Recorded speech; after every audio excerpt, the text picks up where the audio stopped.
Assalamualaikum warahmatullahi wabarakatuh. Alhamdulillahirrahmanirrahim. Puji syukur kepada Allah SWT yang telah memberikan nikmat kepada kita semua. Ya, semoga kita semua dalam keadaan sehat walafiat. Amin amin ya rabbal alamin. Perkenalkan, nama saya Fitri Fidelius Eskom Mkom. Saya salah satu dosen Universitas Putra Indonesia YPTK Padang, Fakultas Ilmu Komputer, jurusan Sistem Informasi semenjak tahun 2016.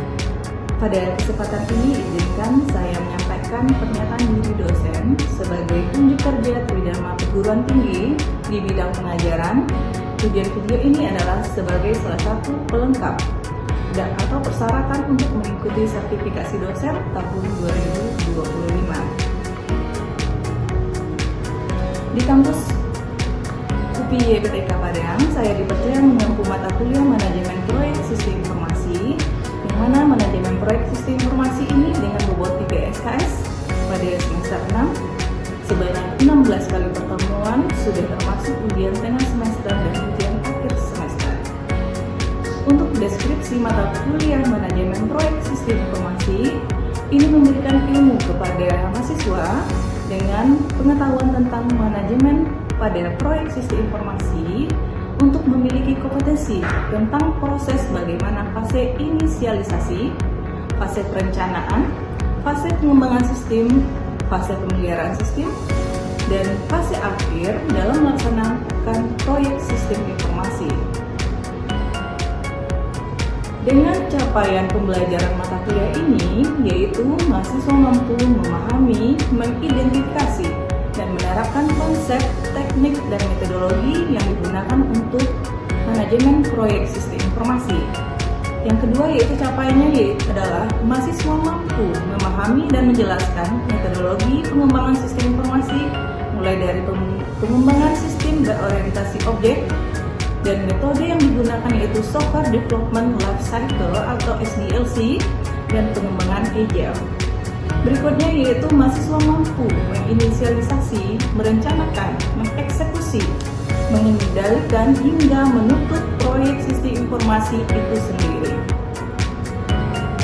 Adapun materi yang saya berikan selama perkuliahan bertujuan untuk membentuk dan menumbuhkan pengetahuan mengenai fungsi manajemen proyek sistem informasi dari sudut pandang penggunaan, mulai dari persiapannya, perencanaannya, pengembangan proyeknya, pengendalian atau kontrol dari proyeknya, dan akhir suatu proyek atau closure dari sistem informasi itu sendiri. Diharapkan mahasiswa dapat memanfaatkan dan mengembangkan teknik-teknik manajemen proyek sistem informasi sehingga pemahaman yang dimiliki dapat menjadi landasan dalam perancangan dan pengembangan proyek sistem informasi. Sistem pengajaran yang saya gunakan yaitu menggunakan metode DIA atau Delivery, Interaction, and Assessment. Delivery bagaimana saya menyampaikan materi di kelas dengan sistem ceramah sehingga mahasiswa paham dengan apa yang saya sampaikan di kelas. Biasanya saya akan memberikan contoh-contoh dan tahapan-tahapan yang digunakan dalam melaksanakan manajemen proyek sistem informasi. Sedangkan pada fase interaction, bagaimana cara saya berinteraksi dengan mahasiswa selama perkuliahan, ada beberapa cara yang saya gunakan dalam berkomunikasi, yaitu dengan mahasiswa dengan cara tanya jawab. Mahasiswa bisa mengutarakan pendapat tentang materi perkuliahan manajemen proyek sistem informasi itu sendiri.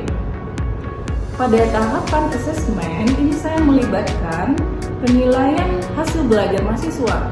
Penilaian ini bisa dilakukan melalui berbagai cara seperti kuis untuk mahasiswa, ada tugas, presentasi, per kelompok, juga ujian tengah semester dan ujian akhir semester. Aplikasi lain yang saya gunakan adalah aplikasi WA Group untuk kelas dan e-study yang saya manfaatkan untuk membagikan tugas kepada seluruh mahasiswa sehingga hasil tugas menjadi bahan evaluasi dari hasil perkuliahan yang dilaksanakan selama 16 kali pertemuan. Dengan demikian, saya bisa mendorong semangat belajar mahasiswa dengan menggunakan banyak media sehingga mahasiswa memiliki tingkat pemahaman yang baik dan mampu memperoleh nilai ujian yang memuaskan dalam perkuliahan manajemen proyek sistem informasi ini. Sekian deskripsi diri saya, Fitri Kedalius M.Com. Terima kasih atas perhatiannya. Berikut video pembelajaran dari saya. Selamat menyaksikan. Assalamualaikum warahmatullahi wabarakatuh. Waalaikumsalam warahmatullahi wabarakatuh. Alhamdulillah ya, kita masih bisa berkumpul di perkuliahan manajemen proyek sistem informasi. Apa kabar mahasiswa semua? Alhamdulillah. Oke, hari ini kita bahas manajemen proyek sistem informasi. Jadi di mata kuliah ini kita akan membahas apa itu manajemen proyek sistem informasi di tahap awal. Yuk, sebelum kita mulai perkuliahan, kita bahas dulu hari ini. Kira anak kita ada? Oke, berarti yang lainnya hadir semua. Kita lanjut perkuliahan kita, yaitu manajemen proyek sistem informasi. Pada capaian pembelajaran atau CPL manajemen proyek sistem informasi, mahasiswa mampu memahami konsep dan kerangka kerja manajemen proyek sistem informasi dari fase inisialisasi, fase awal, fase perencanaan, fase pengembangan, dan fase penutupan dan kontrol sistem proyek sistem informasi itu sendiri. Berikutnya dari CPL-nya yaitu mahasiswa mampu memahami dan menjelaskan metodologi manajemen proyek sistem informasi menggunakan software development life cycle atau SDLC. Jadi pada tahap perkuliahan manajemen proyek sistem informasi nanti kita ada beberapa fase, yaitu fase inisialisasi, ada fase perencanaan, ada fase pengembangan, ada kontrol, dan terakhir penutupan proyek sistem informasi itu sendiri. Apakah proyek kita gagal atau berhasil nanti di akhir proyek sistem informasi. Oke, itu untuk CPL mata kuliah kita. Kita masuk dulu sebelum fase-fase awalnya, kita kenal dulu nih apa itu manajemen. Di sini dijelaskan manajemen yaitu sebuah proses untuk mengatur sesuatu yang dilakukan oleh sekelompok orang atau organisasi untuk mencapai tujuan organisasi tersebut dengan cara bekerja sama memanfaatkan sumber daya yang dimiliki. Jadi mahasiswa ibu harus ada beberapa kelompok. Gak bisa kalau kita bikin manajemen itu satu orang yang kerja. Harus terdiri minimal 2 orang. Sampai bisa 10, 100 dan seterusnya. Itu kalau kita bahas untuk manajemen. Berikutnya, kalau kita membahas untuk manajemen proyek sistem informasi, kita harus kenal yang namanya fungsi manajemen proyek sistem informasi. Yaitu yang pertama ada yang namanya planning, yaitu menentukan tindakan untuk mencapai tujuan organisasi. Nah, kalau kita belajar manajemen proyek sistem informasi, planning kita yang pertama yaitu tentang pembuatan sistem informasinya. Ya, kalau untuk proyek sistem informasi. Terus fungsi manajemen berikutnya itu ada organisasi, yaitu mengatur hubungan antara unit kerja untuk pencapaian tujuan dan pemberian tanggung jawab dan wewenang untuk mendapatkan tujuan tersebut. Jadi di sana ada beberapa organisasi. Misalnya nih ada departemen keuangan, ada departemen analisa. Kalau kita orang sistem informasi, kita bakal memiliki yang namanya programmer, analisa sistem, terus ada bagian kontrol sistemnya itu sendiri, dan berikutnya itu di organisasi. Terus fungsi dari manajemen sistem informasi yaitu ada satu lagi yang namanya staffing, memiliki dan melatih orang untuk posisi dalam organisasi. Di sini nanti kita bakal yang mengenal namanya manajer proyek sistem informasi. Ada stakeholdernya, ada ownernya, ada sponsornya, terus ada nanti tim proyek analisanya, ada programmernya, dan seterusnya. Dan mungkin ada yang namanya dari pihak eksternal, yaitu namanya vendor. Oke, nah berikutnya untuk fungsi dari manajemen, di sini ada namanya directing, yaitu menciptakan suasana yang akan membantu dan memotivasi orang untuk mencapai hasil akhir yang diinginkan. Biasanya ini lebih tugasnya ke manajer proyek. Jadi manajer proyek itu harus ada motivasi untuk karyawannya di mana proyek kita ini bakal berhasil. Pertama yaitu harus adanya salary, gajinya. Terus mungkin tempat tinggalnya. Terus berikut mungkin terakhir kalau udah closer itu ada rewardnya. Nah, kalau proyek kita ini sukses, nanti kita bakal jalan-jalan ke luar negeri, bonusnya sekian ratus juta atau puluhan juta.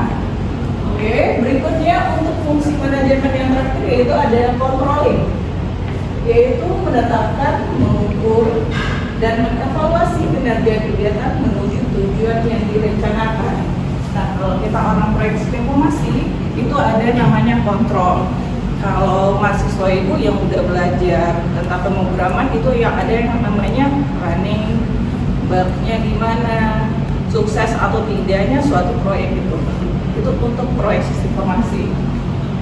Oke, itu untuk fungsi dari manajemen.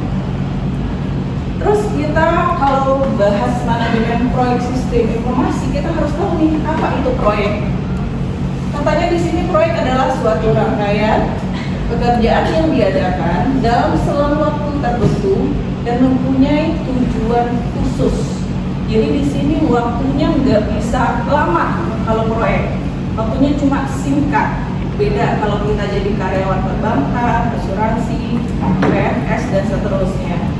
Oke, di sini proyek juga itu yang membedakan proyek dengan pekerjaan lain yaitu adalah sifatnya yang khusus dan tidak bersifat rutin pengadaannya sehingga pengelolaannya pun memerlukan ekstra lebih banyak. Jadi dalam satu proyek itu biasanya memiliki banyak tim tapi jangka waktunya tertentu. Oke, nah di dalam proyek kita mengenal yang namanya konsep proyek. Di sini konsep proyek itu yang bersifat temporer, yaitu waktu dibatasi dari awal hingga akhir untuk pekerjaan yang dilakukan oleh tim, tidak untuk produk biasa yang dihasilkan tidak temporer. Yang tidak temporer itu contohnya pemerintahan, pegawai negeri, terus bagian asuransi, perbankan itu enggak proyek ya kan? Terus di sini konsep proyek berikutnya itu harus unik. Yaitu hasil dari proyek yang dilakukan adalah sebuah sistematitas baru yang harus punya karakteristik yang berbeda dengan hasil yang sudah ada sebelumnya. Nah, kalau kita baliknya ke proyek sistem informasi, contohnya kalau kita lihat ada gelambang S warna oranye di aplikasi otomatis namanya apa? Shopee. Tapi kalau G warnanya hijau itu jadi unik. Jadi masyarakat atau konsumen nanti bakal tahu ini loh beda dari yang ini atau sejenisnya deh kayak Shopee, Lazada, Tokopedia itu beda lagi ya. Itu salah satu yang harus kita pikirkan kalau untuk proyek sistem informasi. Berikutnya kita bahas yaitu atribut proyek. Yang pertama ada jangka waktunya. Di sini ada jangka waktunya pendek, menengah, ada jangka waktu panjang untuk proyek. Terus berikutnya atributnya maksud dari tujuan proyek yaitu kalau kita proyek sistem informasi ya tujuannya. Terus kepemilikannya atau ownership-nya boleh kita kepemilikannya boleh dari pemerintah, boleh juga dari swasta. Misalnya kayak proyek jalan tol yang kita bikin itu proyek dari pemerintah. Sedangkan misalnya kalau proyek sistem informasi mungkin proyek swasta. Terus sumber dayanya itu dari sumber daya alam bisa digunakan dan sumber daya manusianya. Terus ada peranan, ada risikonya, risknya dan asumsi yang ada pada suatu proyek.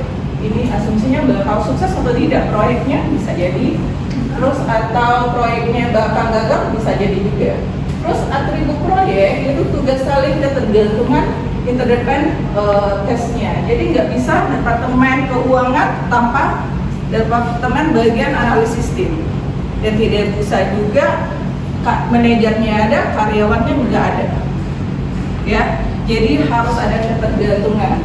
Terus perubahan organisasi bisa jadi terjadi, mana tahu ada bagian nih, bagian keuangan misalnya Alif udah resign, otomatis ada perubahan sistem, bagian analisanya nggak ada, otomatis nanti kita cari lagi.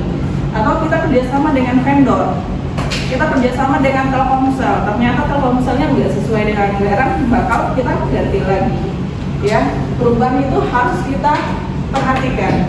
Terus berikutnya pada atributnya itu pengoperasian dalam lingkungan yang lebih besar dalam proyek itu sendiri. Nah, mungkin awalnya proyek kita cuma 1-2 orang, berikutnya ada 10 orang, mungkin berikutnya proyek yang lebih besar diminta dari pemerintahan, bisa jadi. Itu untuk atribut proyek. Berikutnya pada proyek kita ada yang namanya konsep proyek. Di sini ada konsepnya berupa proyek kecil, tidak melibatkan sumber daya yang terlalu besar dan waktu yang lebih singkat. Biasanya ini jangka waktunya 1 minggu sampai 1 bulan. Terus kalau proyek besar atau mega proyek butuh sumber daya yang besar dan teknologi yang tinggi. Jadi semakin besar, otomatis waktunya semakin lama. Contohnya pada proyek jalan tol itu nggak bisa dalam 1-2 hari atau 1 tahun. Bisa jadi itu proyeknya 1-5 tahun. Oke, berikutnya ada yang proyek sistem informasi harus didefinisikan dengan sumber daya tersendiri. Nah, beda nih kalau proyek sistem informasi. Kita orang sistem informasi, otomatis kita butuh teknisi, analisis, ada programmer, terus mungkin ada yang bisa jaringan dan seterusnya. Itu perlu. Oke. Berikutnya, proyek ini ada 2, yaitu proyek besar dan proyek kecil. Kalau proyek kecil memiliki keterbatasan waktunya lebih singkat, membutuhkan waktu yang cepat dan segera, terus biaya anggarannya terbatas, orangnya terdiri kurang lebih dari 5 orang atau bahkan hanya 1 orang. Sedangkan proyek besar yaitu membutuhkan waktu yang lebih lama, biaya yang besar, akan terbatas, melibatkan banyak orang. Jadi kalau proyek kecil ini misalnya ibu minta bikinin dong di minimarket ibu laporan keuangan harian, itu cuma pakai Excel. Jadi bisa jadi kliennya cuma 1 atau 2 orang. Tapi kalau misalnya ibu bikin web kayak Shopee, Gojek dan seterusnya, otomatis kita butuh tim yang cukup besar. Oke, berikutnya itu kita masuk apa itu manajemen proyek. Di sini yaitu proses melingkupi, merencanakan, menyediakan staf, mengorganisasikan, mengarahkan, dan mengontrol pengembangan sebuah proyek yang dapat diterima dengan biaya minimal dalam jangka waktu tertentu. Nah, kalau kita bahas untuk proyek, kita harus mementingkan yang namanya profit. Makanya di sini dijelaskan biayanya seminimal mungkin, jangka waktunya tertentu, biar kita proyeknya untung. Kurang lebih seperti itu, ya. Karena kalau kita proyeknya untung, otomatis nanti reward untuk karyawannya bakal besar juga. Tapi jangan kita harus untung, tapi hasilnya nanti tidak maksimal. Kita harus perhatikan juga. Oke, di sini ada lingkup proyek atau project constraint, yaitu ada resource, ada quality, ada time, ada cost. Di sini apabila kualitasnya bagus, otomatis membutuhkan waktu yang lebih lama dan membutuhkan biaya yang lebih besar. Atau sebaliknya, kalau kualitasnya biasa saja, mungkin waktunya nggak terlalu lama dan cost-nya mungkin kecil juga. Oke, ini untuk ruang lingkup proyek. Jadi kalau mahasiswa ibu menginginkan proyeknya besar, otomatis kasih tahu sama kliennya, ini biayanya harus besar Bapak Ibu. Dan jangka waktunya harus lebih lama karena proyeknya cukup besar. Jangan sampai kita rugi karena suatu proyek. Oke, berikutnya yaitu kita bahas tentang manajemen proyek. Tadi di sini udah ada anggarannya ya. Katanya proyek harus diselesaikan dengan biaya yang tidak melebihi anggaran untuk proyek yang melibatkan dana dalam jumlah besar dan jadwal bertahun-tahun. Anggarannya dipecah di periode tertentu yang jumlahnya disesuaikan dengan keperluan. Dengan demikian penyelesaian bagian proyek pun harus memenuhi sasaran anggaran periode. Ini untuk cost-nya. Jadi ada RAB-nya. Berikutnya ada jadwalnya atau time-nya. Proyek harus dikerjakan sesuai dengan kurun waktu yang ditentukan. Jadi kalau proyeknya dari bulan Januari sampai Desember, Desember kita harus close namanya proyek, profit atau tidak. Tapi kalau tidak ada jangka waktunya, nanti bakal merugikan cost-nya. Keuangan kita otomatis bakal ditarik lagi, nambah lagi waktunya, otomatis biaya kita semakin banyak. Berikut ada mutu atau quality, yaitu produk atau hasil kegiatan proyek harus memenuhi spesifikasi dan kriteria yang disyaratkan oleh kliennya sendiri. Saya maunya keamanannya seperti ini, terus sistemnya seperti ini, security-nya seperti ini, dan seterusnya. Oke, berikutnya kita masuk di manajemen proyek sistem informasi, yaitu adalah proses pengelolaan proyek yang meliputi planning, implementasi dengan mempertimbangkan faktor terutama waktu dan biaya. Ini untuk proyek sistem informasi. Di sini ada kata kuncinya. Kalau proyek informasi, sistem informasi itu mempunyai implementasi yang dimana sistemnya harus jalan. Nggak bisa kalau sistemnya error, ya. Itu untuk manajemen proyek sistem informasi. Nah, kalau kita belajar manajemen proyek sistem informasi, metode apa yang bakal kita gunakan? Yaitu yang di awal CPL-nya itu metode pengembangan manajemen proyek sistem informasi dengan menggunakan SDLC atau yang disebut dengan apa nak? Development Life Cycle, ya. Jadi mahasiswa itu mungkin udah belajar juga SDLC di semester 3, semester 4 atau semester sebelumnya.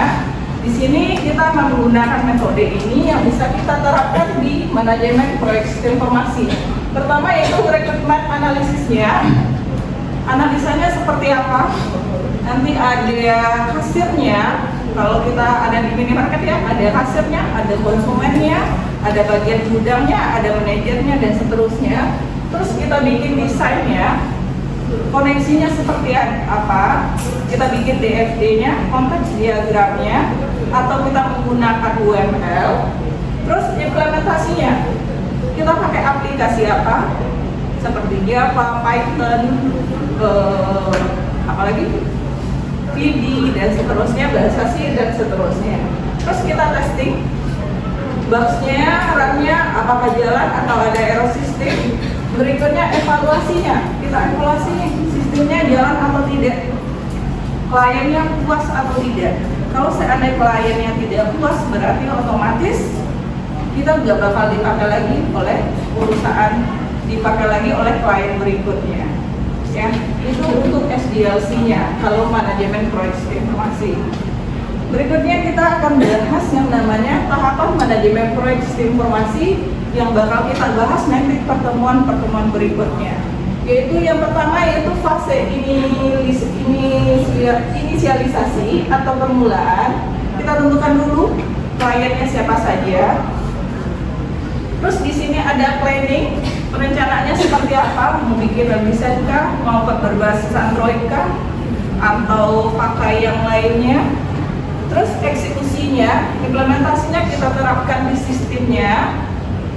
Berikutnya monitoringnya atau kontrolnya, kita kontrol itu bisa audit sistemnya, boleh dari internal, boleh dari eksternal. Yang berikut yang terakhir ada closure, penyelesaian sistem itu sendiri, udah selesai atau tidak. Nanti kita bahas pada perkuliahan berikutnya. Ada fase inisialisasi, di fase planning, eksekusi, ada monitoring control, dan terakhir ada fase closure. Ya, fase inisialisasi ini bakal kita gunakan di saat UTS. Pada saat planning dan fase planning dan eksekusi, monitoring dan kontrol ini kita gunakan nanti di saat UAS.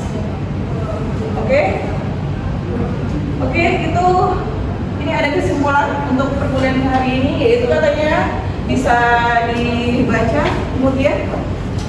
Baiklah, manajemen proyek sistem informasi atau SI adalah kunci untuk mencapai kesuksesan proyek dan membantu organisasi mencapai tujuan strategis dengan mengoptimalkan sumber daya, mengurangi risiko, meningkatkan kualitas hasil proyek, dan memastikan kepuasan klien. Dengan demikian, manajemen proyek sistem informasi menjadi sangat penting dalam mencapai kesuksesan organisasi dan meningkatkan efisiensi serta efektivitas operasional. Oke, terima kasih ini adalah kesimpulan kita hari ini untuk perkuliahan kita. Di sini kita kalau udah mempelajari manajemen proyek informasi, kita udah bisa secara sederhana menjelaskan pertanyaan berikut ini. Apa yang harus kita kerjakan, yaitu menentukan yang namanya goals kita. Kalau proyek sistem informasi berarti kita bakal membuat yang namanya sistem. Oke. Berikut perkuliahan kita di sini. Ada yang mau ditanyakan? Silakan.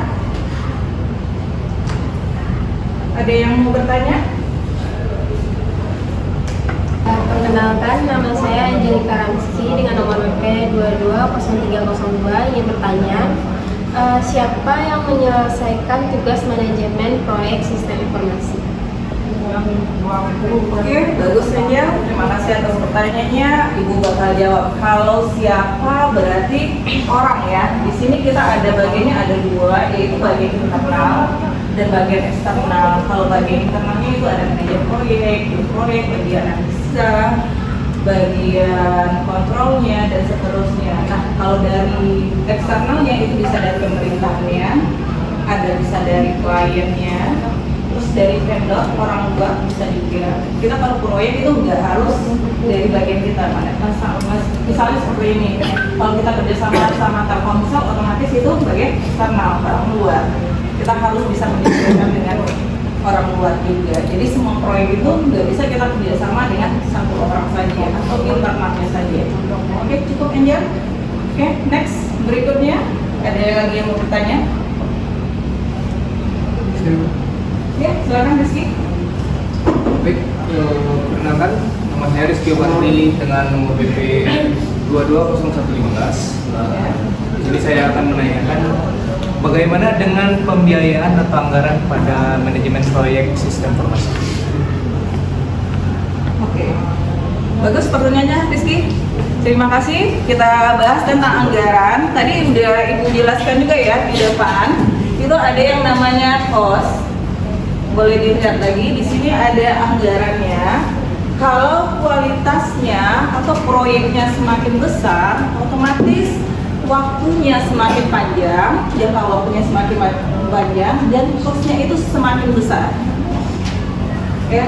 Dan sebaliknya, kalau ruang lingkupnya atau kualitasnya kecil dan waktunya singkat, biasanya cost-nya lebih kecil. Jadi kita harus pertimbangkan, misalnya 70% untuk sistem, 30% itu dana yang tidak bisa tidak terduga. Misalnya mana tahu ada gangguan, kayak kemarin ada COVID, misalnya ada dari faktor eksternal seperti cuaca atau ada perang, otomatis itu biayanya nanti bakal bertambah karena diundurnya waktunya makin lama. Itu mungkin Rizky, cukup? Oke. Berikutnya kalau Ibu yang bertanya, nah kalau di sini kan kita lihat, kalau kita bahas waktu, jangka waktu proyek itu kita udah bahas tadi ya. Siapa bisa jelaskan lagi gimana jangka waktu proyek yang digunakan pada proyek sistem informasi? Siapa yang bisa jawab? Oke, Vina silakan. Perkenalkan, nama saya Astina Monika dengan nomor BP 220109. Izin menjawab, Bu. Yang pertama itu ada jangka waktu pendek, itu berkisar 1 minggu sampai 1 bulan. Yang kedua ada jangka waktu menengah, itu berkisar 1 bulan sampai 1 tahun. Yang ketiga ada jangka waktu panjang, berkisar 1 tahun. Bagus Vina. Terima kasih atas respon mahasiswa manajemen proyek sistem informasi. Mungkin itu aja perkuliahan kita hari ini. Kita ambil quotes-nya dari Ibu Hadai. Itu yang pertama itu kita baca sama-sama, boleh nak? Quotes-nya 1, 2, 3. Di setiap proses ada karena setiap pekerjaan adalah kunci untuk membuka hidup baru dalam kehidupan. Oke, terima kasih. Tetap semangat ya. Oke, mungkin ini saja materi perkuliahan manajemen proyek sistem informasi hari ini. Terima kasih atas waktunya. Kita bakal ketemu lagi minggu depan di fase inisialisasi manajemen proyek dan fase berikutnya. Terima kasih atas waktunya. Mohon maaf atas kesalahan. Assalamualaikum warahmatullahi wabarakatuh. Waalaikumsalam warahmatullahi wabarakatuh.